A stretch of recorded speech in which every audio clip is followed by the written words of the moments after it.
ভারতের হরিয়ানায় গভীর রাতে তীর্থ থেকে ফেরার পথে বাসে অগ্নিকাণ্ডের ঘটনায় ৮ পুণ্যার্থী নিহত হয়েছেন।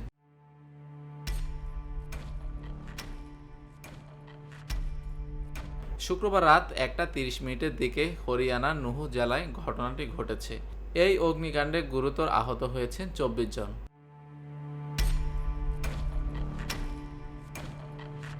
এনডিটিভির প্রতিবেদনে বলা হয়েছে, বাসটিতে প্রায় ৬০ জনের মতো যাত্রী ছিলেন, আর যাদের মধ্যে অধিকাংশ তীর্থযাত্রী। দুর্ঘটনায় কবলিত বাসটি বৃন্দাবন এবং মথুরা থেকে তীর্থযাত্রীদের নিয়ে ফিরছিল। নুহু জেলার কাছে কুণ্ডলী মানেসার পালওয়াল জাতীয় সড়ক দিয়ে যাওয়ার সময় বাসটিতে হঠাৎ আগুন ধরে যায়।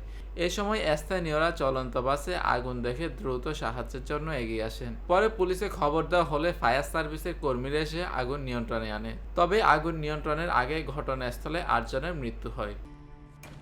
এই দুর্ঘটনায় আহতদের হাসপাতালে ভর্তি করা হয়েছে। মরদেহগুলো ময়নাতদন্তের জন্য হাসপাতালে পাঠানো হয়েছে। তবে কী কারণে বাসে আগুন লাগে তা এখন পর্যন্ত স্পষ্ট নয়। ইতোমধ্যে ঘটনার তদন্ত শুরু করেছে স্থানীয় police. News desk, TVC news.